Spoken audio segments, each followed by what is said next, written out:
¿Cómo están? ¿Me logran escuchar o no, jóvenes? Ahí está, gracias. Ya.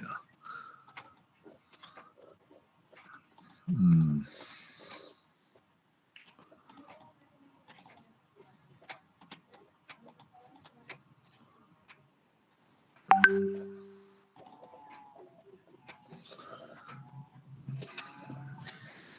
Excelente. Muy bien, vamos a continuar entonces.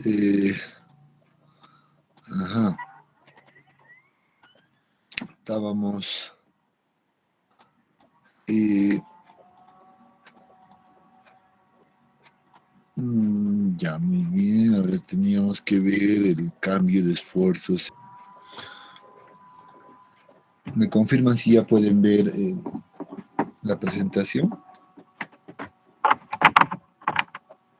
Sí, ya se ve, ingeniero. Muchas gracias, joven. Muy bien, a ver, bueno, el día de ayer habíamos revisado justamente estos cálculos de esfuerzos efectivos, considerando de que exista flujo en una en la dirección ascendente hacia arriba, pero también en la dirección hacia abajo, ¿no? Como flujo descendente, y era que en ambos casos veíamos que se daba pues una variación de las alturas piezométricas a lo largo de la muestra de suelo o por donde va a circular el agua, ¿no? Entonces veíamos que ocurría aquello. O sea, notábamos que cuando estábamos más cerca del punto, o sea, donde el flujo está más cerca, pues la altura piezométrica era mucho más alta, ¿no? Y a medida que que el flujo va avanzando en esta dirección, pues notábamos que esa altura va a ir bajando, ¿no? Y algo nos decía, pues que probablemente la tendencia, pues es lineal en un suelo uniforme, obviamente, ya, es decir, en un suelo uniforme o en el mismo material, esto va a ocurrir, va a haber una tendencia lineal, ya sea en esta dirección o en la otra dirección, como hemos visto, ¿no? Pero va a ser lineal. Hemos notado que en uno de los casos, para una condición dada, en el ejemplo que nos hemos mostrado, pues veíamos que en flujo ascendente, pues se generaba un problema, ¿no? Un problema de falla que está asociado justo con el esfuerzo efectivo, ¿no? Cuando el esfuerzo efectivo es cero, pues significa que no hay contacto entre las partículas. Y si a cierta profundidad ese valor de esfuerzo efectivo es cero, pues significaría que esas partículas ya se han separado y las partículas ya estarían en una condición de flotación, por tanto, una condición de fallo. Entonces es otra cosa que nos muestra el concepto de esfuerzos efectivos para el caso de flujo ascendente. Para el caso de flujo descendente, que era este caso, al contrario, entonces, bajo las mismas condiciones, veíamos que más bien el esfuerzo efectivo incrementa, ¿no? Sufre un incremento ya en función a la profundidad. Va ganando más bien un valor más alto. Y eso es lógico, ¿no? Porque las partículas están siendo de alguna manera presionadas pues hacia en esta dirección, hacia abajo, ¿no? Y obviamente hacia abajo no se va a dar ese efecto de flotación porque no hay un espacio vacío así como en este caso, ¿no? Está todo concentrado, por tanto el esfuerzo efectivo siempre va a crecer. Eran las características que habíamos visto el día de ayer, solo para recordar un poco. Ahora vamos a ver el tema del cambio de esfuerzo efectivo. ¿Ya? Antes de hablar de la parte teórica, pues voy a hacer una breve introducción aprovechando esta pantalla en blanco, ¿ya? Entonces, ¿a qué más o menos nos referimos cuando hablamos de cambio de esfuerzos efectivos? ¿Ya? Entonces, vamos a imaginar una situación que la denominamos una condición inicial. Ya, aquí voy a decir aquello. Ya, y esta condición inicial, pues, supone que el suelo, bueno, que el suelo está, pues, en su estado natural, ya, sin la intervención de ninguna carga adicional. Ya está, entonces vamos a decir, para nosotros este va a ser la superficie del terreno. ¿Ya? Vamos a suponer además la condición más crítica posible, que es que el nivel freático se encuentre también por ahí, justo en la superficie. ¿Ya? Es una condición bastante crítica, pero vamos a suponer aquello para esta condición inicial. Asimismo, voy a suponer que para simplificar esto, el concepto mismo, que el material es uniforme. ¿Ya? Entonces aquí estamos hablando sobre un material uniforme. ¿Ya?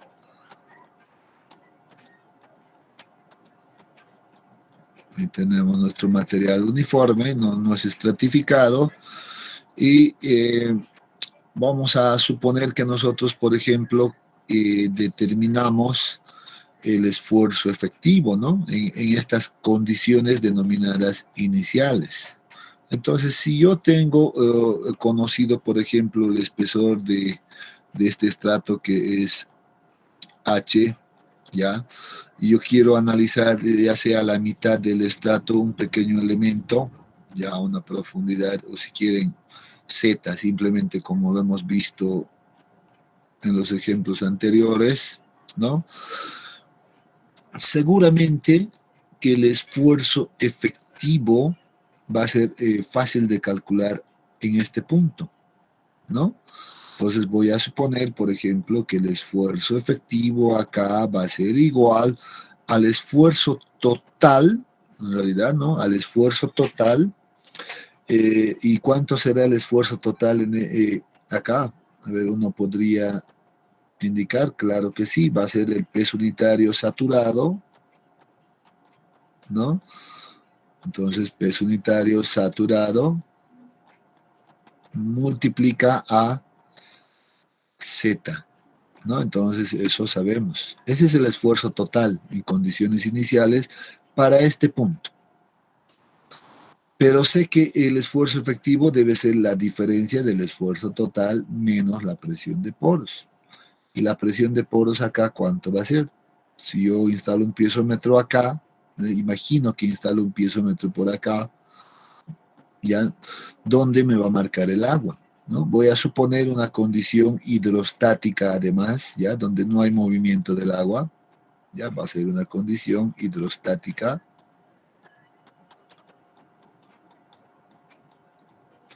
Por tanto, el nivel freático en este piezómetro pues me debería de marcar exactamente a este nivel.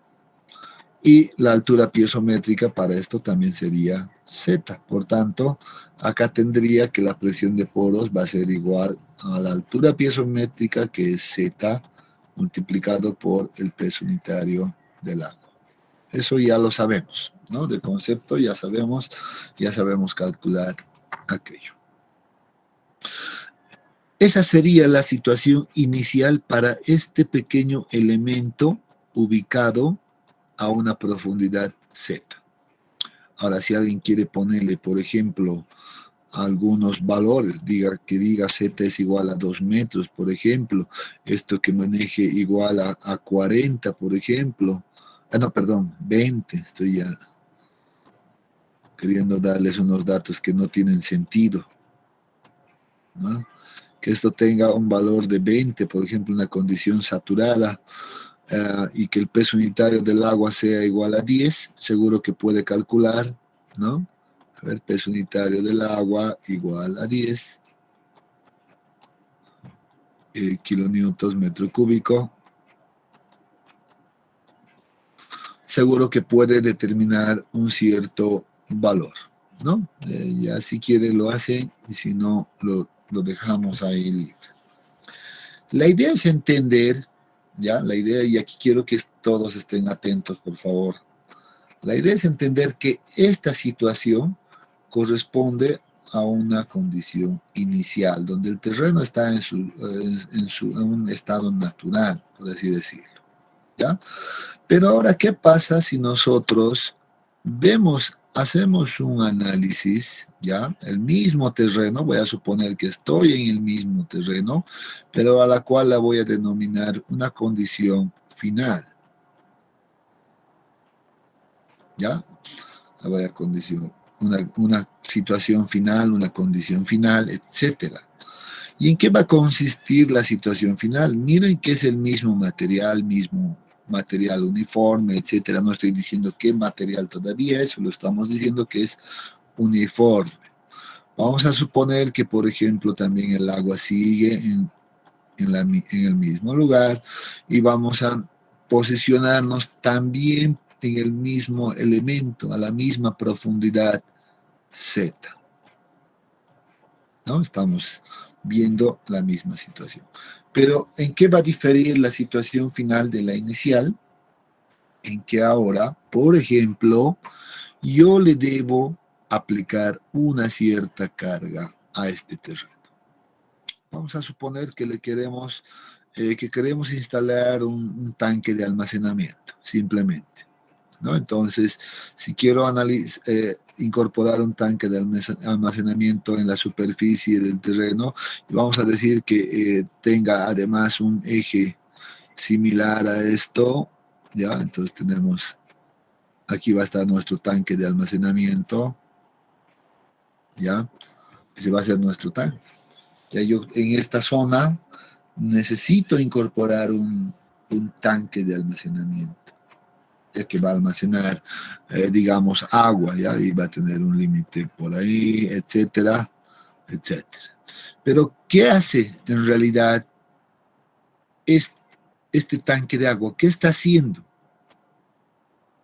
Lo que está haciendo es transmitir un esfuerzo uniforme al terreno, ¿no?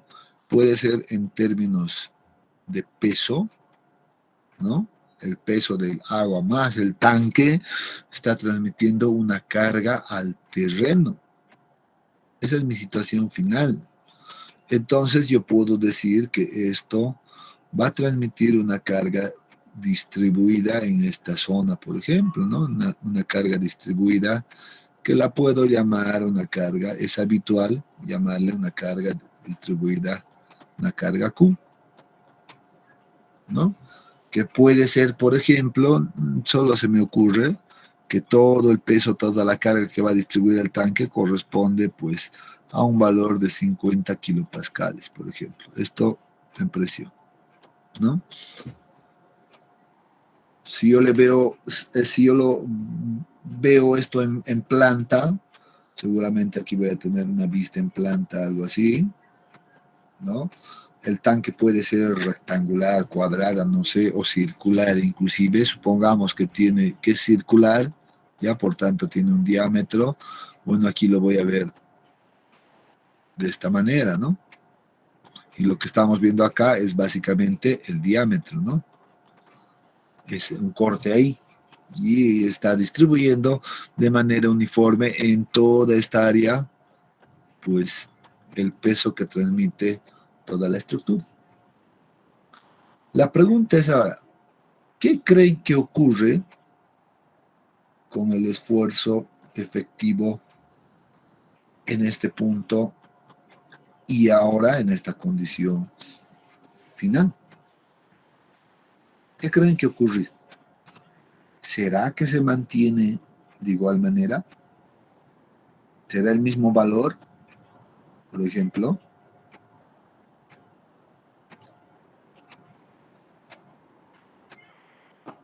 ¿A qué le suena?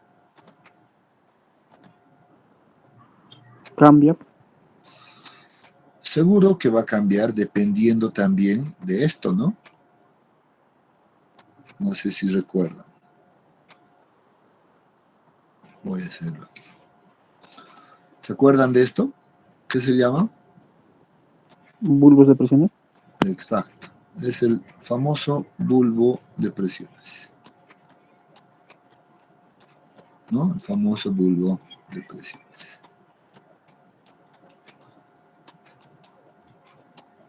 Aquí vamos a empezar a ver ese detalle. Ya, ahora no, pero solo para recordar, he dicho muy bien, si el bulbo de presiones estuviera de esta manera, este punto, este elemento, pues se encuentra dentro del bulbo de presiones.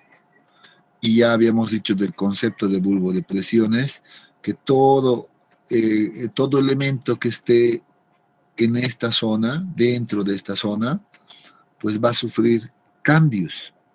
Y seguro que el esfuerzo efectivo va a ser un cambio que también va a sufrir. Se va a dar un cambio en los esfuerzos efectivos. Es por eso que cuando hablamos de este punto, del cambio de esfuerzos efectivos, pues debemos entender que va a ocurrir una situación inicial y vamos a pasar a una situación final.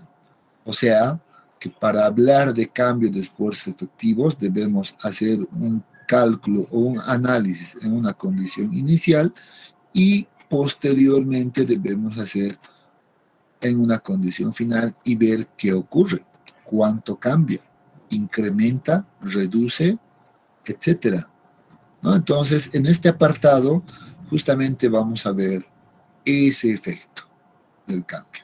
Pero todavía vamos a hacer un análisis más interesante. Aquí yo había dicho, pues estamos hablando de un material uniforme.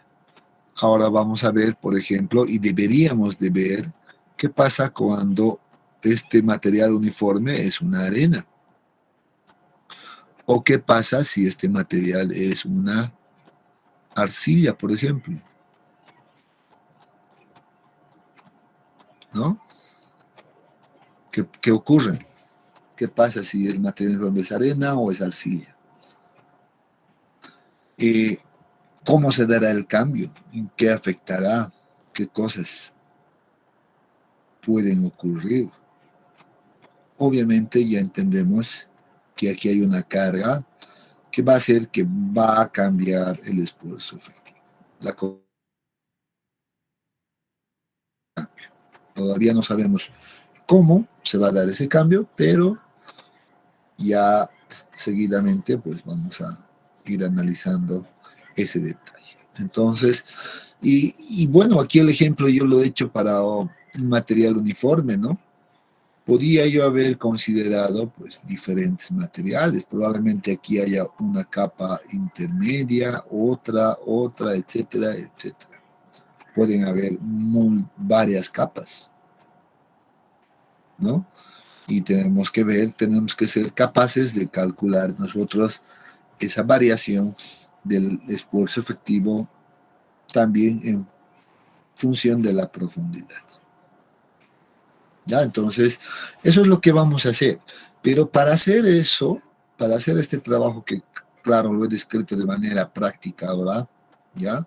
Esquemática también, pues necesitamos conocer algunos conceptos importantes. Lamentablemente aquí les digo, no es un cálculo netamente numérico, sino que también interviene el concepto. Ya la parte conceptual necesitamos entender acá. Entonces, primero, para hablar de esto, pues vamos a revisar un poquito el concepto. Ya, y obviamente el concepto que aparece en nuestro texto guía, ¿no? Entonces, extraído de ahí, vamos a darle una pequeña lectura, algunos puntos específicos, y con eso, pues, recién vamos a empezar a ver el cálculo mismo del cambio de esfuerzo efectivos.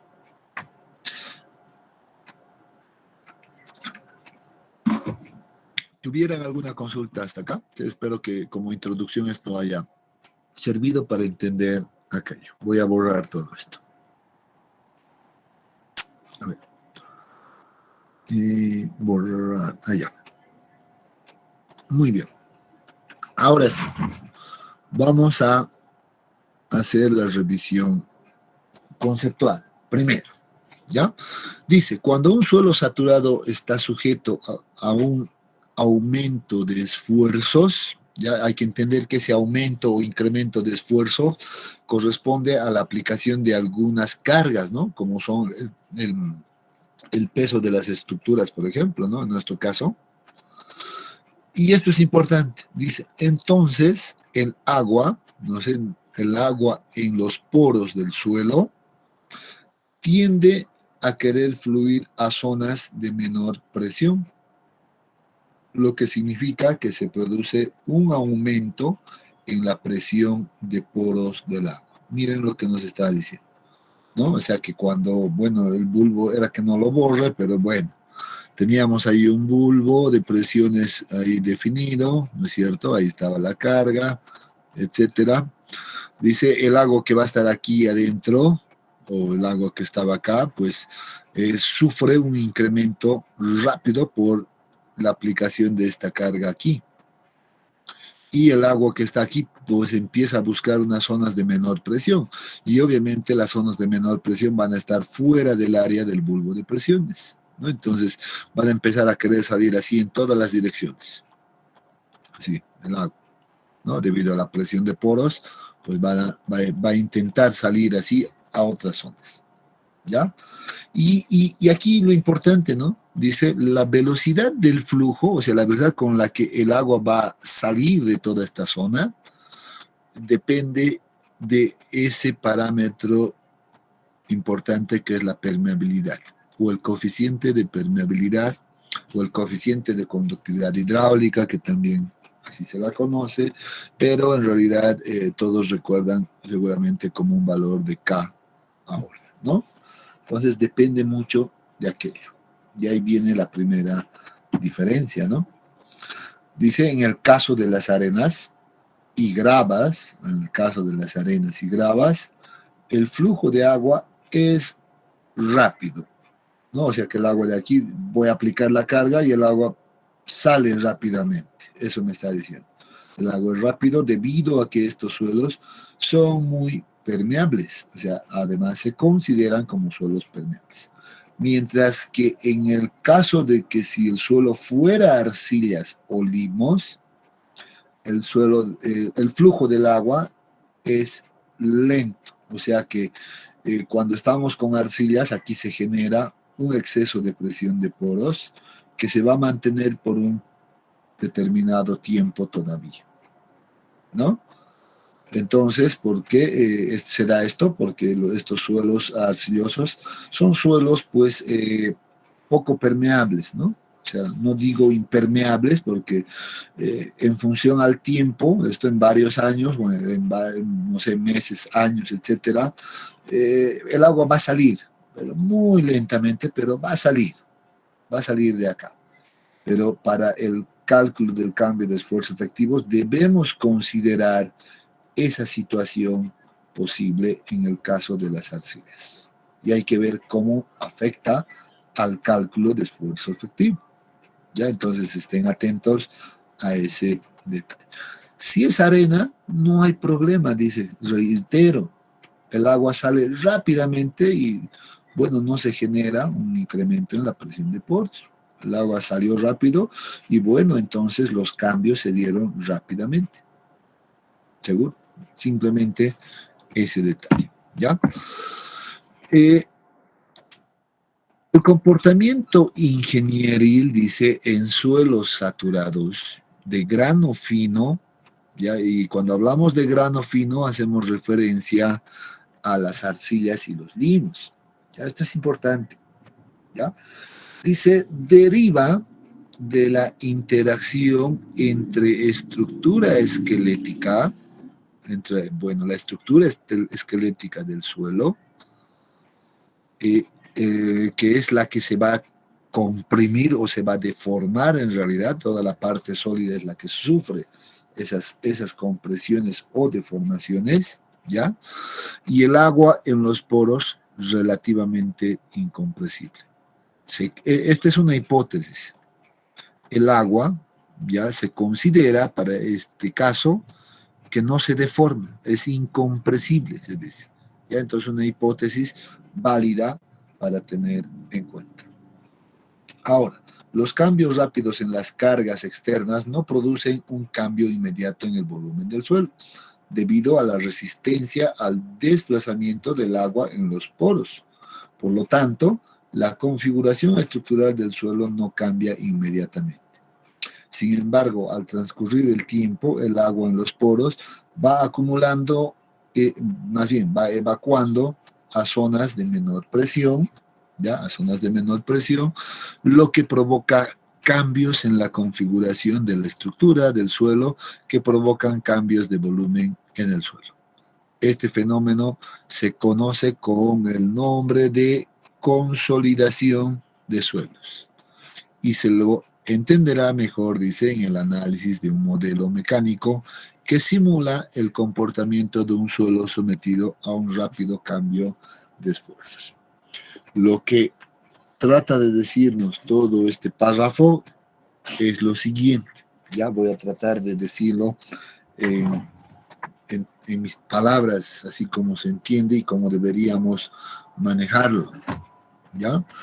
Nos está diciendo, cuando tú tengas suelos arcillosos en la zona donde vas a determinar el esfuerzo efectivo, ya ten mucho cuidado. Considera estas cosas que decimos acá. Considera que el agua, así como lo habíamos visto acá, el agua no va a salir fácilmente de la zona de presión, se va a quedar mucho tiempo. ¿Ya? Y ese tiempo puede ser meses, años, que va a estar ahí.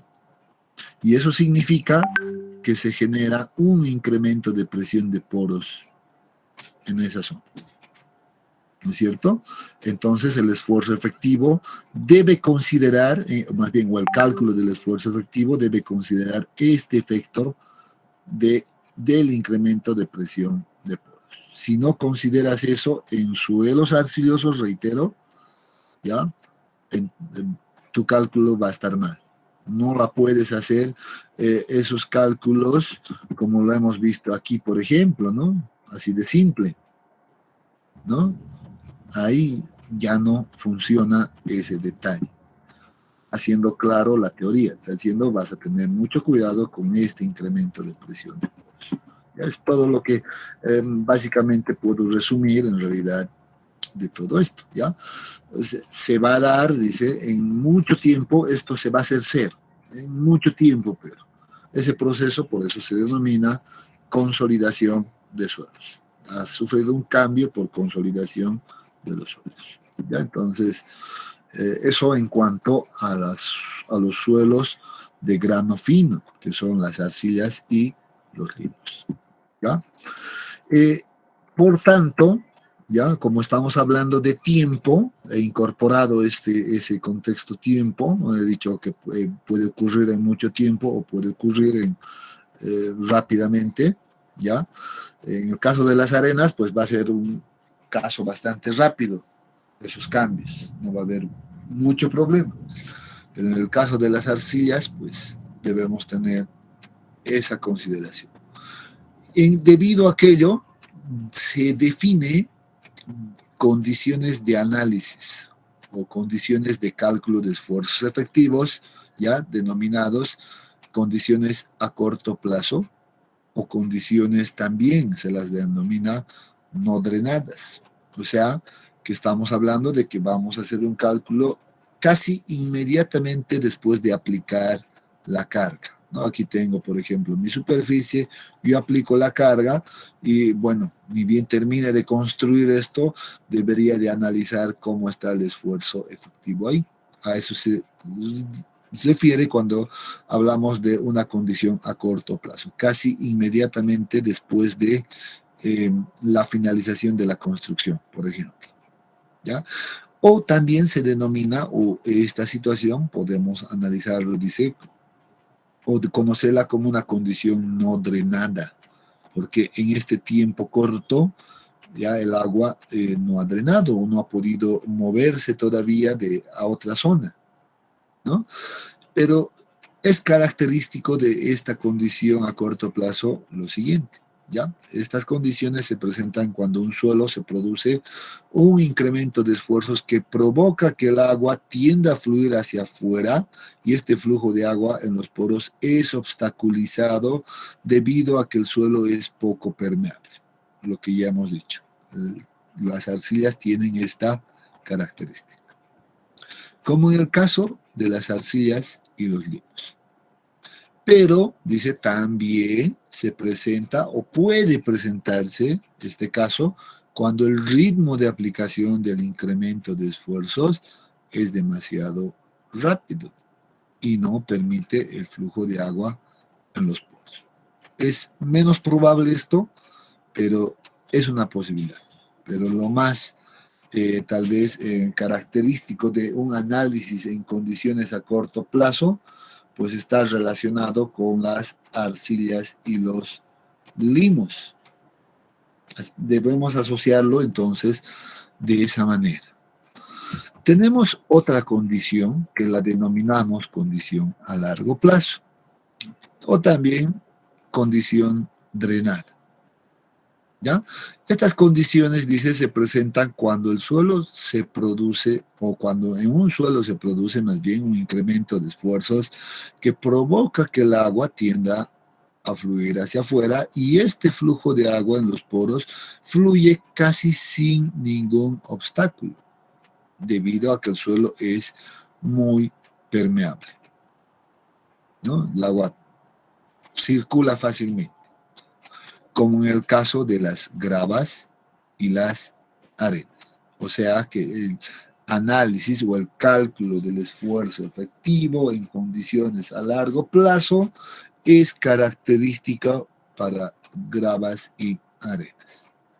Dice, pero también, ya siempre, ¿no?, se presenta este caso cuando el ritmo de aplicación del incremento de esfuerzos es lo suficientemente lento como para evitar que se produzca un aumento en la presión de poros. O sea, que, por ejemplo, construyamos un edificio, pues, en 1 o 2 años. Vayamos construyendo primero las fundaciones, la dejemos ahí por un tiempo, coloquemos la primera losa, la dejamos por otro tiempo, luego colocamos la segunda losa después de, no sé, de 6 meses, más o menos, y vamos haciendo progresivo, ¿no?, esa construcción. Entonces, también ahí podemos hablar de un análisis en condiciones a largo plazo, ¿ya? Pero eso es muy poco probable, ¿no? Casi todos, más bien al contrario, pues tienden a construir lo más rápido posible las estructuras, ¿no? En el menor tiempo posible. Entonces, ahora vamos a hablar bastante de las condiciones de análisis a largo plazo y las condiciones de análisis a corto plazo, haciendo esta diferenciación siempre. Arcillas, aquí gravas y arenas. Ya, entonces, para entender mejor esto, ya, y reforzar un poco la introducción que habíamos realizado, vamos a presentar este modelo mecánico, ya presentado para suelos arcillosos. Modelo mecánico para suelos arcillosos. Entonces, vamos a suponer, este es un modelo que lo hemos extraído también del texto, ya que contamos con este modelo mecánico, ¿ya? Y es un recipiente en realidad donde se instala un piezómetro también en la base de este recipiente. Ya la característica de esto es que este recipiente tiene pegado un émbolo por acá, un émbolo que está unido a un resorte, ¿ya? Inicialmente, pues, el agua está aquí lleno en el recipiente y el peso del émbolo obviamente va a tener un peso este émbolo de acá, ¿no? Entonces va a estar siendo transmitido este peso del émbolo pues a través de los resortes hasta aquí a la base, ¿no? Entonces, ¿qué es lo que representa, por ejemplo, el resorte? El resorte representa pues a la estructura sólida de los suelos, ¿no? ya sean los minerales, las partículas sólidas, todas las partículas sólidas son representados por este resorte. Los vacíos, bueno, en este caso estamos hablando de suelos saturados. Bueno, los vacíos estarían representados por toda esta zona, ¿ya? Y como está lleno de agua, pues se supone que los vacíos están siendo ocupados más bien por agua, ¿no? Entonces estamos en una condición de suelo saturado. La carga P que aparece acá representa al peso propio del mismo suelo, solo el peso propio del suelo, en condiciones iniciales, por así decirlas, ¿ya? Y como estamos en una condición inicial, a lo mejor la anotaremos por acá, es de la situación inicial,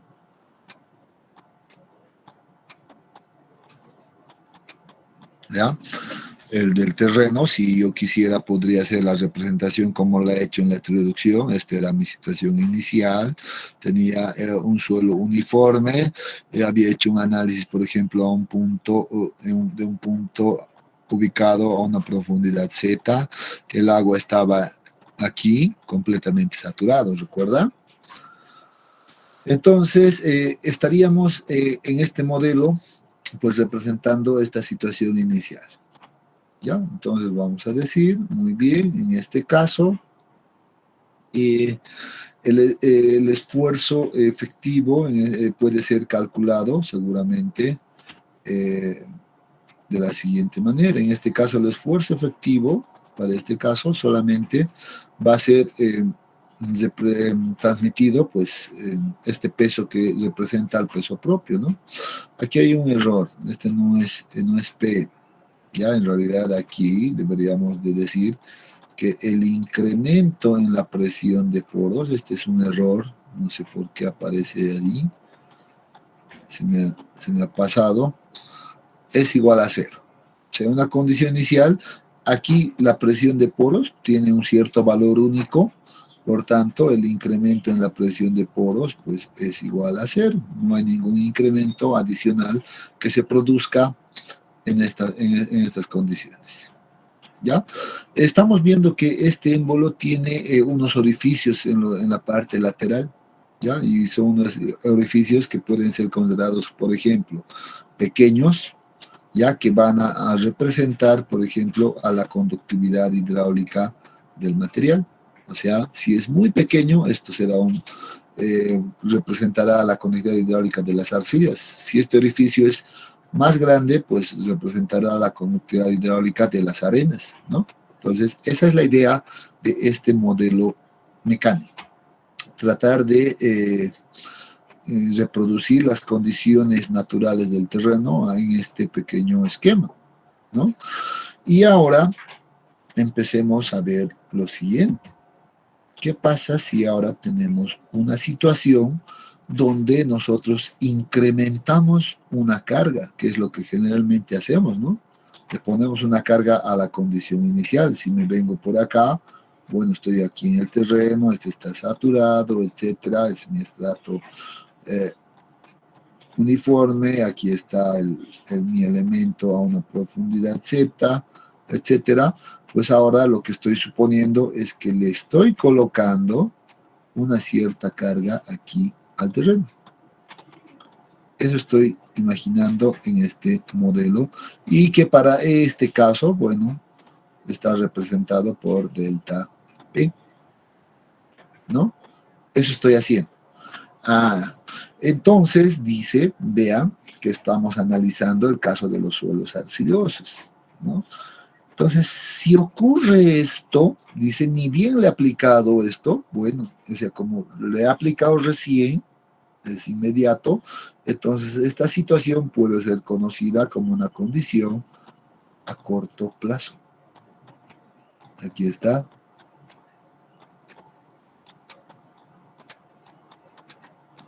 Una condición a corto plazo. O sea, acabo de agregarle, incrementarle esta carga delta P. ¿Qué va a ocurrir en los suelos arcillosos? Ya hemos visto.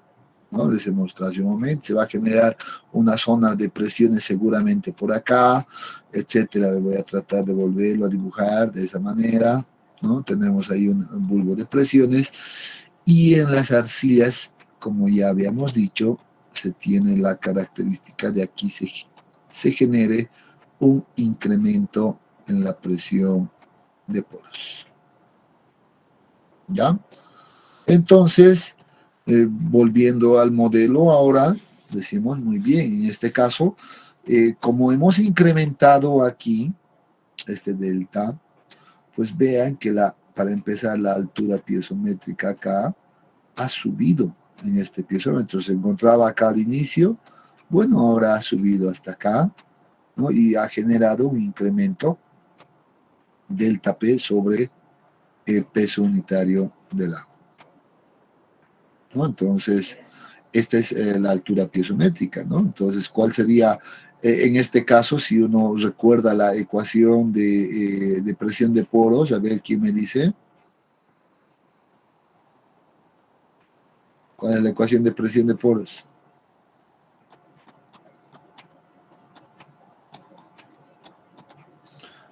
Altura piezométrica por el peso unitario del agua, ¿no?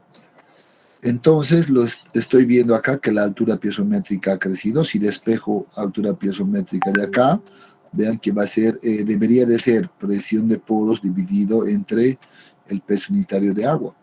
¿Y qué aparece acá? Aparece delta P. ¿Eso qué significa? Que esto se ha elevado, ¿ya? La misma magnitud en la que hemos incrementado la carga. Por eso decimos, entonces aquí se ha dado un incremento en la presión de poros igual al incremento de carga, ¿no? Condiciones a corto plazo. ¿Qué pasa con el esfuerzo efectivo en estas condiciones? El esfuerzo efectivo es todo esto, ¿no? Sigue siendo igual que el peso propio, o sea, sigue siendo igual que en la condición inicial. No ha cambiado. ¿Por qué no ha cambiado? Porque todavía esta carga no se está transmitiendo hacia el resorte. En otras palabras, ¿quién está resistiendo este peso? Pues es el agua a través de ese incremento en la presión de poros acá. El agua, entonces, en una condición a corto plazo, empieza a resistir ya al terreno. Perdón, a la carga incrementada. Por eso el esfuerzo efectivo sigue siendo igual, ¿no? Y si el esfuerzo efectivo sigue siendo igual, pues el cambio de volúmenes, o sea, va a ser igual a cero. No hay deformación. Sabemos por concepto y recuerdo, para los que sí no han estado atentos, que el esfuerzo efectivo es el que controla el cambio de volumen o el que controla las deformaciones. Si el esfuerzo efectivo es cero o sigue siendo el mismo, como en este caso, pues no va a haber deformaciones y el cambio de volumen es igual a cero. Pero algo debe de cambiar, dicen, ¿no? Acá, porque hemos colocado una carga. Lo único que cambia es esto. Y aquí está la clave del éxito.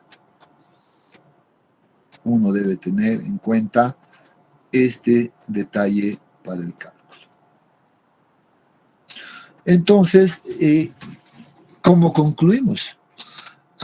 Entonces, en este caso de las arcillas, para una condición a corto plazo, yo voy a calcular o debería determinar la presión de poros en condición final. No se olviden que este es inicial y esta condición también, así sea a corto plazo, pero es una condición final, ¿ya? En condición final, debería de calcularle como la variación del incremento neto de carga, ya puedo llamarlo también delta P si quieren, pero es habitual, ya vamos a ver que es mejor hablar en términos de delta sigma, por cierto, ya es lo más habitual, pero solo para seguir la nomenclatura acá voy a decir delta P, pero estoy hablando de un incremento de carga, ¿no? En condiciones, en este caso, en relación más bien a la condición inicial, más la presión de poros en la condición inicial, o sea, acá. Así debería de determinar la presión de poros en corto plazo en un suelo arcilloso, porque va a ocurrir esto. Esto me está diciendo. Esto es nuevo para ustedes, ¿no? Esto es nuevo en este caso, pero ya lo estamos aclarando. ¿Qué significa esto entonces? Ah, muy bien. Bueno, yo tenía, por ejemplo, acá calculado mi esfuerzo total en esta condición, ¿no? Puedo haber calculado mi presión de poros y los cuales los voy a llamar inicial. He venido a esta condición para el mismo punto, he calculado, por ejemplo, mi esfuerzo total y la voy a llamar final, y necesito calcular la presión de poros final, ¿no? Y este valor pues debe ser calculado con esta ecuación. ¿Qué es delta P? Bueno, va a ser la diferencia, voy a anotarlo simplemente acá, este delta P o delta sigma, lo colocaré nomás ya como delta sigma igual a delta P, ¿ya? Para no generar confusiones, es igual al esfuerzo final menos el inicial, ¿no? Entonces, podemos tener todos los datos, sí. Vean que aquí aparece la presión de poros en condiciones iniciales también. El delta P puede ser calculado con esta ecuación.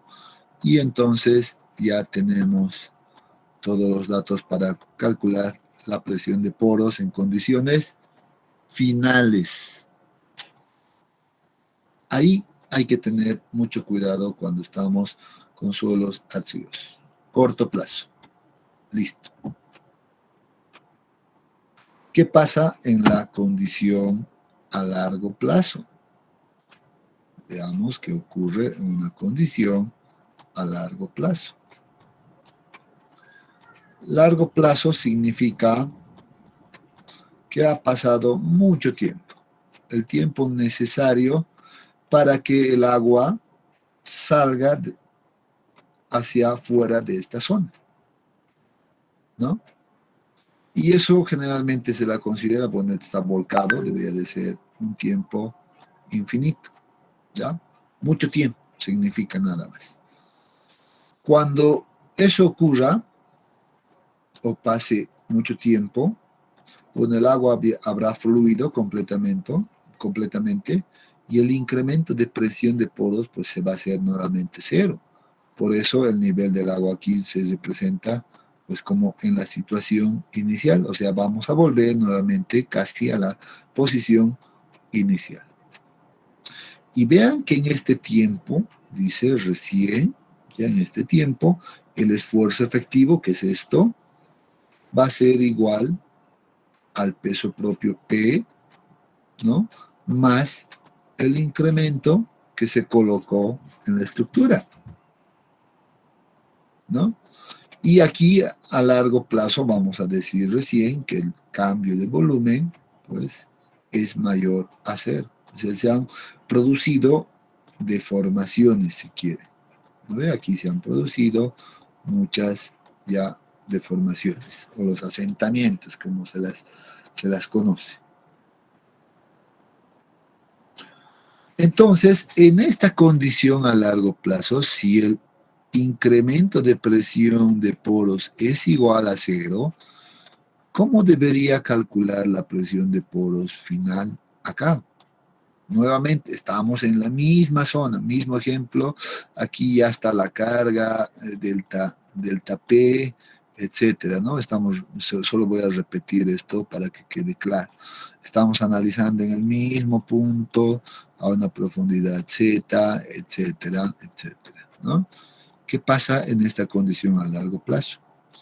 Bueno, la zona de bulbos, bueno, se mantiene.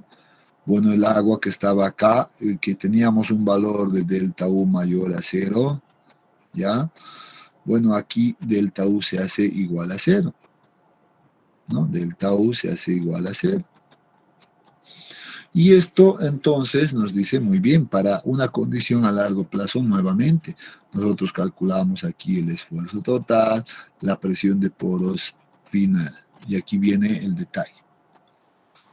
Este valor de presión de poros final a largo plazo debe ser calculado como siempre calculábamos o como calculábamos al inicio, ¿no?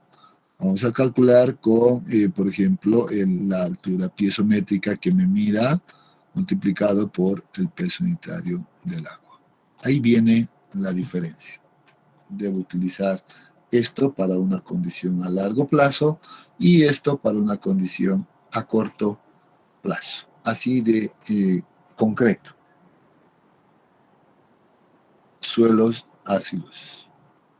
Ahí viene la pequeña diferencia. Y ahí esto es algo que a veces muchos no consideran, ¿no? Y muchos no toman en cuenta. Cuando generalmente uno construye alguna estructura en un suelo, sobre un suelo arcilloso, al inicio, por lo general al inicio, pues la estructura está tranquila, está estable, no sufre cambios, no hay nada, ¿no? Es porque, aunque no crean que el agua que está presente en los poros de alguna manera está ayudando, y en realidad eso es lo que está haciendo, ¿no? Está ayudando a resistir esa carga. Pero ya cuando pasan muchos años, entonces se empieza recién a deformar, como hemos dicho acá, ¿no? Se empieza a deformar después de mucho tiempo. Y ahí empiezan los problemas. Y esto es muy común, ¿no? Muchos casos donde, por ejemplo, se tiene estructuras que han sido fundadas sobre arcillas y bueno, al principio estaba todo normal y después de unos 8, 9 años, 10 años inclusive, el dueño, los propietarios empiezan a notar que su estructura empieza a rajarse, ¿no? Después de ese tiempo, recién. Peor aún, y si el cálculo, el estudio geotécnico no ha considerado esos cambios que van a ocurrir a largo plazo, pues están todavía peor, ¿no? O sea, pues los problemas pueden ser mayores rajaduras, etcétera, ¿no? Y que a veces hasta ya no pueden mantener en realidad un buen equilibrio. Y ahí vienen todo aquello, ¿no? Y el propietario se pregunta, pero estaba bien hace mucho tiempo, ¿no? 8 años ya han construido y esto está pasando, ¿qué ha ocurrido? Se empiezan a alarmarse, ¿no? En realidad el efecto es eso, que después de mucho tiempo recién van a venir las deformaciones en ese tipo de materiales. Ya solo para aclarar aquello. Bien, espero que haya quedado claro este concepto del análisis a corto plazo y largo plazo, ¿ya? ¿O tienen alguna consulta?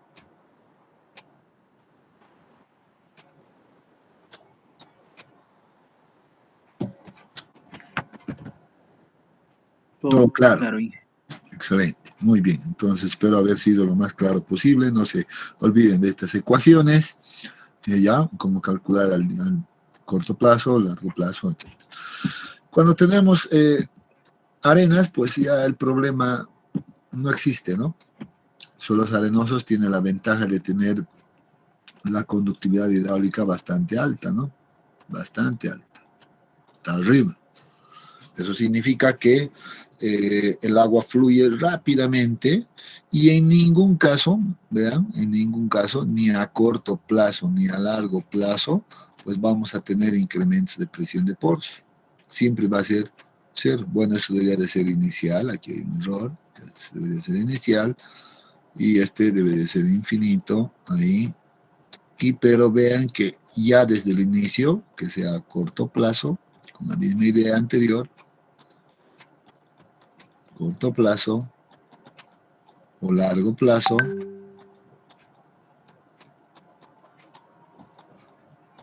ya no se tiene incremento de presión de poros, por tanto, en ambos casos o en ambos tiempos de análisis, la presión de poros final debe ser calculada simplemente con esto: altura piezométrica, gama del agua.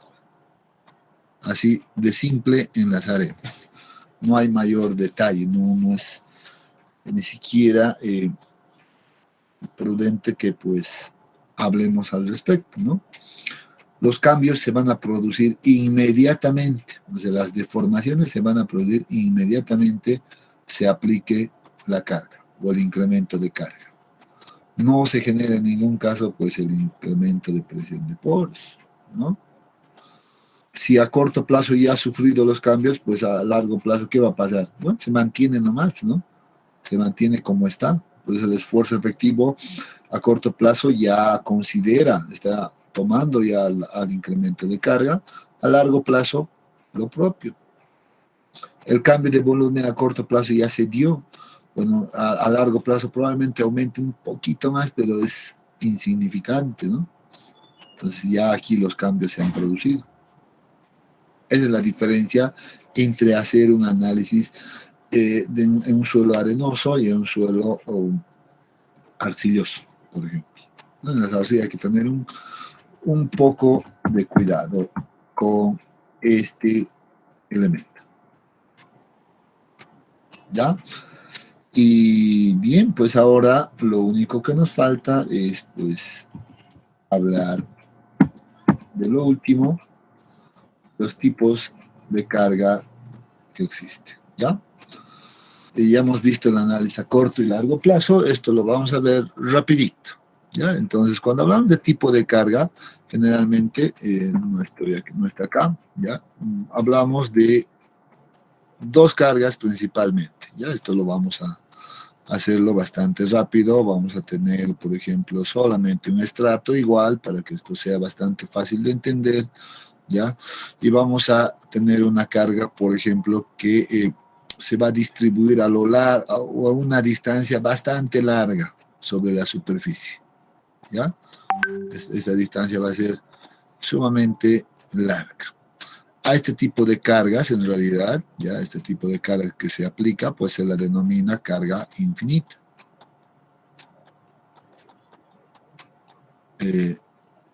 Carga infinita. Y hay el otro caso, como hemos visto el caso del tanque, vamos a insistir con ese ejemplo, ¿ya? Un tanque de almacenamiento que me distribuye una carga bien definida, por un diámetro en este caso, o una base puede ser, diámetro o base, al final es lo mismo, en este caso, ¿no? Que se aplica a una zona bastante definida. Este tipo de cargas se las conoce como cargas finitas. Tenemos las cargas finitas. ¿Cuál es la diferencia entre uno y otro tipo de carga? Esta ya sabemos. Va a estar bien marcado por el bulbo de presiones. Aquí el bulbo de presiones pues se representa adecuadamente, ¿no ve? Como hemos visto. ¿Eso qué significa? Que la representación o la aplicación de esta carga ya va a afectar hasta una profundidad de ¿cuánto hemos dicho? Bueno, la voy a dibujar nomás, voy a suponer que estamos ahí, ¿ya? Y que esta profundidad es aproximadamente 2 veces B. Esto es Z. ¿Eso qué significa? Que esta carga va a afectar, ya, y hemos visto el concepto de bulbo de presiones, ya espero que lo recuerden, ya, y a medida que va avanzando en profundidad, esto va creciendo. A este nivel, pues la carga actúa con un 100% de su capacidad. Y cuando ya estamos acá en el bulbo de presiones, en este límite, ¿a cuánto es? Simplemente el 10%, y eso ya es considerado en la geotecnia como una situación que no va a afectar ya en lo absoluto. Pero esta distribución es gradual, ¿ya? Obviamente esto en la práctica lo que hacemos es lo siguiente, ¿no? Agarramos el eje, tenemos ahí la representación del eje en la dirección Z y podemos representar la carga Q o el incremento de carga, si quieren, en este eje. Como estamos viendo, el 100% está a este nivel, pues seguramente dependiendo del valor, pues Q va a estar actuando de esta manera y luego esto se va a hacer básicamente, a ver, como la teoría dice, bueno, tiene una variación de este tipo, ¿ya? Una variación de este tipo, más o menos. Esa es la forma, ¿ya? Entonces, que debería de calcularse de manera tal vez detallada. Sin embargo, para cálculos prácticos, bueno, no vamos a considerar de esta manera, sino que vamos a suponer, ¿ya?, que este comportamiento no tiene esta forma, sino que más bien tiene un comportamiento lineal. En la práctica se hace aquello. Entonces vamos a decir, aquí está el 100% de Q, ¿ya? Voy a describir esto, no está tan claro. ¿Ya? Entonces vamos a decir, en ese punto está actuando el 100% de Q. Ups.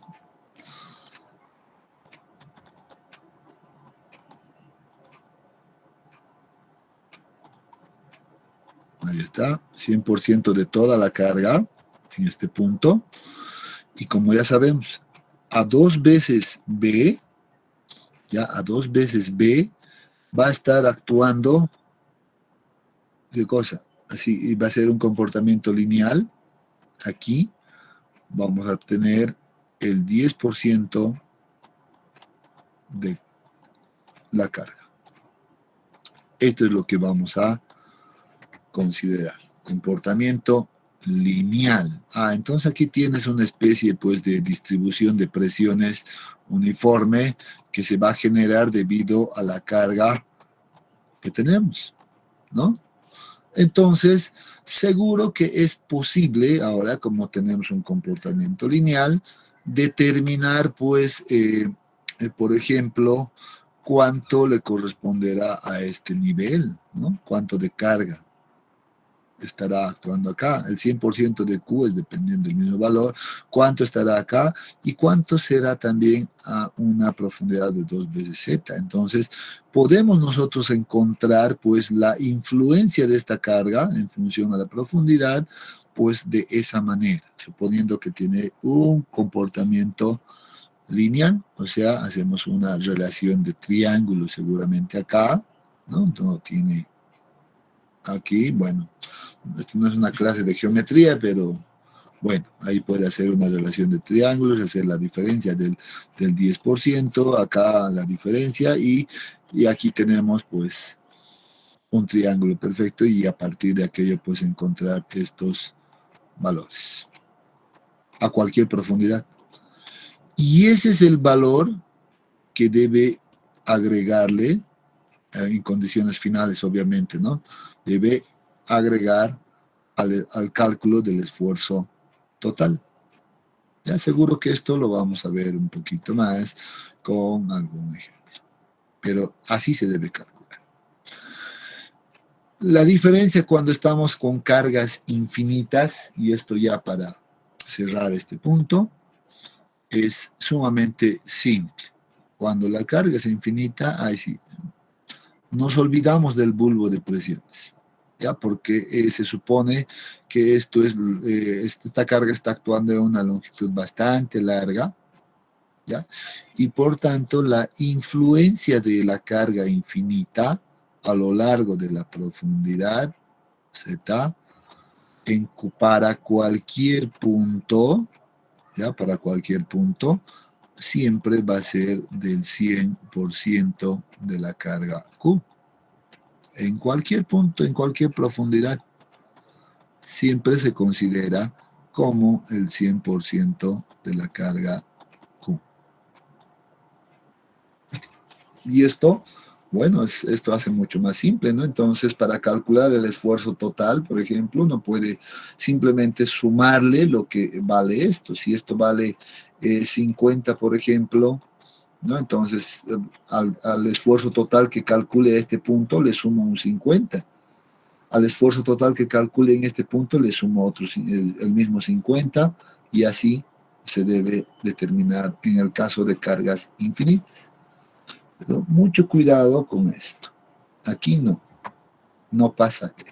Si aquí, por ejemplo, Q es igual 50 kilopascales, voy a suponer, 50 kilopascales solamente se afecta a este nivel. Obviamente, ¿cuánto sería acá? ¿Cuánto es el 50% perdón, el 10% de 50? ¿Cuánto es? 5. 5, ¿no? Aquí estaría actuando 5 kilopascales. Ya tengo ese dato. Ahora puedo determinar cuánto va a afectar en este punto, etcétera. Eso dependiendo a la profundidad. ¿No es cierto? Que conozco el dato que para el 10% esta profundidad es de 2 veces B. Va a estar en función a este dato. Y bueno, con eso ya puedo calcular, hacer una relación de triángulos y encontrar para cada caso, y ahí sí sumar.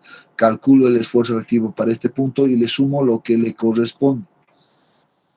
Calculo el esfuerzo total, por ejemplo, para acá, y le sumo el que corresponde a ese mismo nivel. Y así debo trabajar con estas cargas. ¿Ya?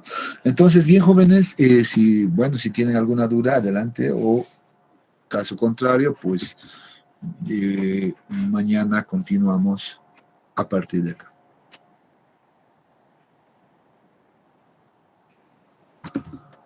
¿Ya? Tengan cuidado con el tipo de cargas que hay, que existen.